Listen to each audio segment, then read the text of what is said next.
तर माझ्याशिवायच मी म्हणतोय, म्हणजे मी त्या जबाबदारीच्या माझ्याशिवाय कोणाला मिळतील, मग योग्य व्यक्तीला मिळतील, मग कोणाला मिळतील तर तुम्हाला इंडिकेशन मी देऊनच राहिलेलो आहो ना. मी नाही राहणार आहे ना, एवढं क्लिअर आहे. आणि मी आज राष्ट्रीय कार्याध्यक्ष म्हणून माझी जबाबदारी जी आहे ते योग्य रीतीने ट्रान्झिशन, अजितदादा नंतर काय, कोण, कुठे, कसं, हे पूर्ण प्रक्रिया पूर्ण करण्याची जबाबदारी माझ्यावर आहे. ती मी योग्य रीतीने पार पडत आहे. मी काय राज ठाकरे वाकरे माझ्या काय संबंध आहे? ते माझ्या पक्षाचे व्यक्ती आहे का? त्यांनी ठरवायचं आहे की माझ्या पक्षाचा विधिमंडळाचे नेता कोण की अध्यक्ष कोण?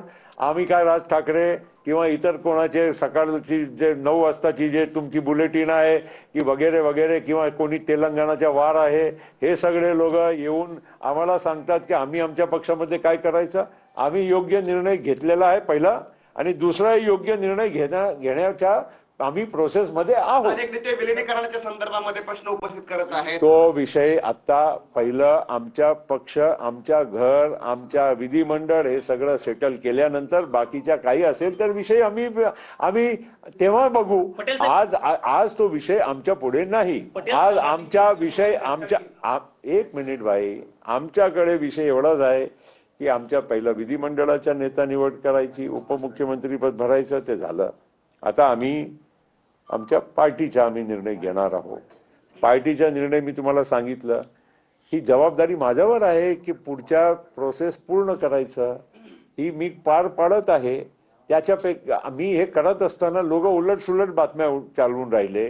कोणाला विना काही कारण काय नाव म्हणायचं, प्रफुल्ल पटेलांचं नाव करायचं, पुढच्या करायचं, अमुक करायचं, तमुक करायचं, हे सगळ्या गोष्टीतलं काही तथ्य नाही.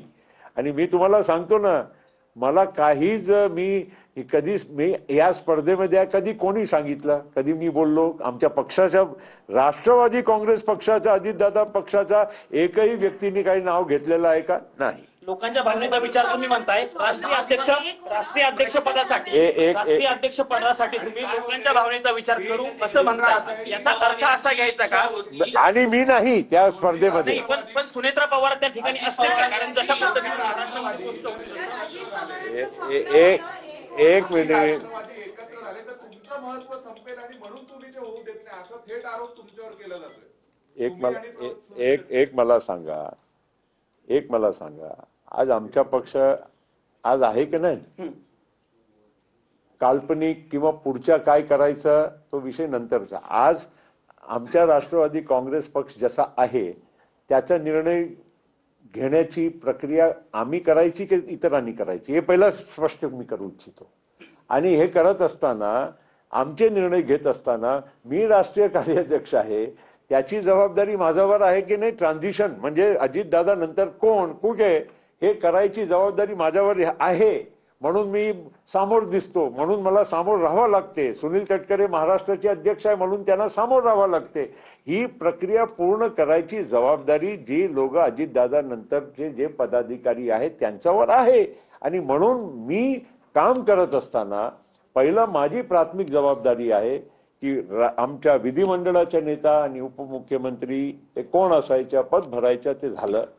आता राष्ट्रीय अध्यक्षांच्या, पक्षाच्या अध्यक्षांचा जो विषय आहे तो पक्षाच्या अध्यक्षांच्या विषयी, कारण त्याच्यासाठी पक्षाची मीटिंग बोलावं लागते, त्याच्यामध्ये आम्हाला विधिमंडळाची मीटिंग जनतेचा निर्णय आणि आम्हाला आमच्या पक्षाच्या नेत्यांचा आणि जनभावनेचा आदर करून निर्णय घ्यायचा आहे. आणि मी प्रफुल्ल पटेल या स्पर्धेमध्ये नाही.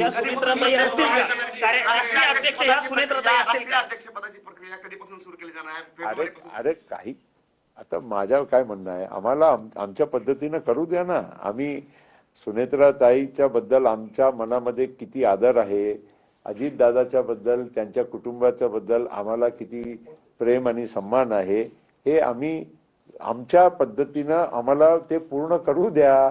आम्ही ते करून दाखवू.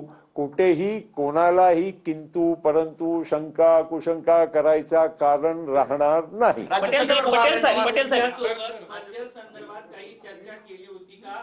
शरद पवार यांच्यासोबत त्यांची चर्चा सुरू होती, मी माझा पक्ष आज जे आहे त्या पक्षाच्या बद्दलच बोलणार, काल्पनिक कुठल्याही गोष्टी करणार नाही.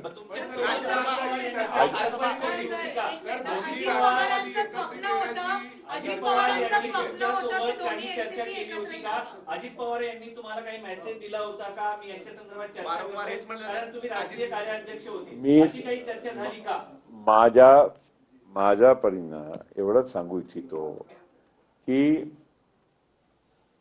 हे तर मान्य करावं लागेल की मी त्यांच्या सोबत म्हणजे पदाच्या हिशोबाने सर्वात ज्येष्ठ सहकारी होता आणि माझी भूमिका अजितदादाच्या सुसंगतच राहिली. तेव्हाच आम्ही 2023 मध्ये जे निर्णय केला, अजितदादाच्या सोबत मी राहिलो, तटकरेजी राहिले, भुजबळ साहेब राहिले, मुश्रीफ साहेब राहिले, दिलीप वळसे पाटील, धनंजय मुंडे आणि अनेक सगळे आमच्या पक्षाचे ज्येष्ठ मान्यवर राहिले, सगळे आमदार राहिले आणि त्यामुळे ही अजितदादाच्या नेतृत्वामध्ये राष्ट्रवादी चालली. तो आज आमच्याकडे जो काही निर्णय घेण्याची प्रक्रिया आहे तो आमच्या पक्षाच्या पुरती मर्यादितच राहणार आहे. आम्ही बाकीची जे काही गोष्ट आहे हे आता माझ्या मते चर्चा करणं योग्य नाही. दादा तुमच्याशी बोलले होते की नाही? दादा तुमच्याशी बोलले होते की नाही? हो की नाही या अनुषंगाने? होय की नाही या अनुषंगाने? मर्जर संदर्भात दादानी स्वतः इंटरव्ह्यूज दिलेले आहे. म्हणजे माझ्याशी काय चर्चा होती की नाही, अनेक लोक आता सगळेच म्हणायला लागले की त्यांचीच चर्चा झाली आणि आम्हाला काहीच माहित नाही, असं तर होऊ शकत नाही. विषय असा आहे, एवढंच मी म्हणेल की एक स्थानिक स्वराज निवडणुकी जेव्हा सुरू झाल्या, प्रत्येक पक्षांनी आपापली म्हणजे महायुतीमध्ये असलेले पक्षांनी पण वेगवेगळ्या ठिकाणी वेगवेगळी भूमिका घेतली. काही ठिकाणी आम्ही पण बीजेपी बरोबर राहिलो, तसा अहिल्यानगरमध्ये. काही ठिकाणी आम्ही आणि शिंदे साहेब नाशिकमध्ये एकत्र लढलो. काही ठिकाणी कोण कोणाबरोबर राहिले, कोणी वेगळे लढले. हे सगळ्या महाराष्ट्राच्या आमच्या मागच्या इलेक्शन्समध्ये आपण पाहिलेलं आहे. त्याच्या पलीकडे एवढंच मी म्हणेल की या स्थानिक स्वराज्य इलेक्शनमध्ये दादांनी आम्हाला सांगितलं की आपण सगळे वेगवेगळे लढून राहिलेलो आहोत. पुण्यामध्ये, पिंपरी चिंचवडमध्ये आणि आता समजा जिल्हा परिषदच्या निवडणुकीमध्ये आपण आपली मतं जर विभाजन थोडी झाली तर आपल्याला नक्कीच थोडा फरक पडू शकते. म्हणून आपण त्यांच्याशी बोलून म्हणजे NCP शरद पवार साहेबांची त्यांच्याबरोबर बोलून काहीतरी समन्वय घडू, ज्या अर्थानं या जे स्थानिक क्षेत्र जिथे आपला इन्फ्लुएन्स जास्त आहे तिथे आपल्याला अडचण होणार नाही, ही एवढी चर्चा. आणि त्याच्यानंतर दादाचे टीव्हीवर मी 2 इंटरव्ह्यूज या मागच्या 10 दिवसामध्ये बघितले की त्यामध्ये त्यांनी फार स्पष्ट केला होता की आता कुठेही माझ्या समोर हे प्रस्ताव नाही, फक्त मी जे करतोय स्थानिक स्वराज्य संस्थेसाठी. अनेक व्हिडिओज फिरवल्या जातात, अनेक गष्ट जातात. अरे बाबा, आम्ही काही पवार साहेबांच्या कडे की ताई की बाकीचे सगळ्या लोकांशी काय आम्ही बोलत नाही की भेटत नाही असा तो नाही आहे. आम्ही तर तुम्हाला उघड आम्ही भेटतो बोलतो, असा काही पर्सनल दुरावा थोडी आहे. आणि ते तर एक कुटुंबच होता, परिवार होता, तर त्यांच्या भेटणं उठणं हे स्वाभाविक होता.